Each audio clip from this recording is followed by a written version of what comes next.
নাম তার কেষ্টখুড়ো। কেষ্টখুড়ো এতটাই কিপ্টে ছিল যে মশা কামড়ালেও মশাটাকে মারত না। ভাবত, আহা, মশা মারতে গেলে তো আবার হাতের ক্যালোরি খরচ হবে। একদিন কেষ্টখুড়োর খুব নারকেল খেতে ইচ্ছে হলো। সে বাজারে গিয়ে এক নারকেল বিক্রেতাকে জিজ্ঞেস করল, ও ভাই, এই নারকেলটার দাম কত? নারকেলওয়ালা বলল, আগে বাবু, 50 টাকা।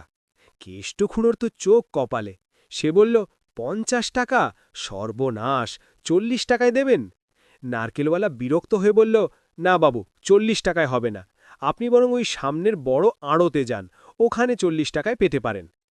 10 টাকা বাঁচবে ভেবে কেষ্টখুড়ো রোদে ঘেমে নেয়ে হেঁটে হেঁটে আড়তে গেল। সেখানে গিয়ে হাঁপাতে হাঁপাতে বলল, ভাই, নারকেল কত? আড়তদার বলল, 40 টাকা। কেষ্ট বলল, 40 টাকা? আমি তো ভাবলাম আরও কম হবে, 30 টাকায় দেবেন? আড়তদার রেগে বলল, 30 টাকায় চাইলে সোজা সমুদ্রের পাড়ে চলে যান, ওখানে নারকেল গাছ আছে, ওখান থেকে পেড়ে নিন, একদম ফ্রিতে পাবেন। গল্পের মাঝে এই অংশটা বলা হয়নি। কেষ্টখুড়ো সেখানে গিয়ে নারকেল পাড়ার আগে নারকেল বিক্রেতাকে আবারও জিজ্ঞেস করল, ভাই, গাছের নারকেলের দাম কত? লোকটি বলল, গাছে উঠলে ফ্রি, যত খুশি পেড়ে নাও। কেষ্টখুড়ো তো মহা খুশি।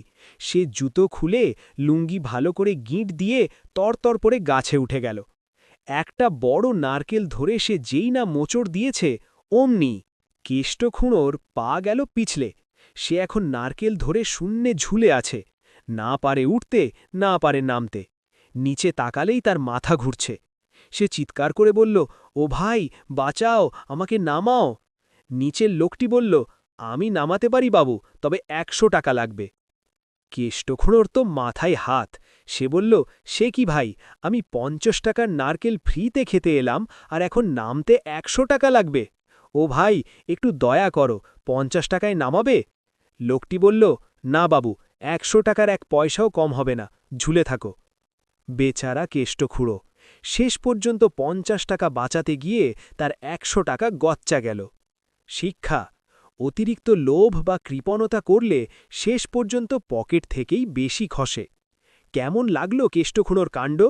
আপনার পরিচিত কোনো কিপ্টে বন্ধু থাকলে তাকে মেনশন করুন, আর ভিডিওটিতে লাইক দিতে কিপটেমি করবেন না যেন।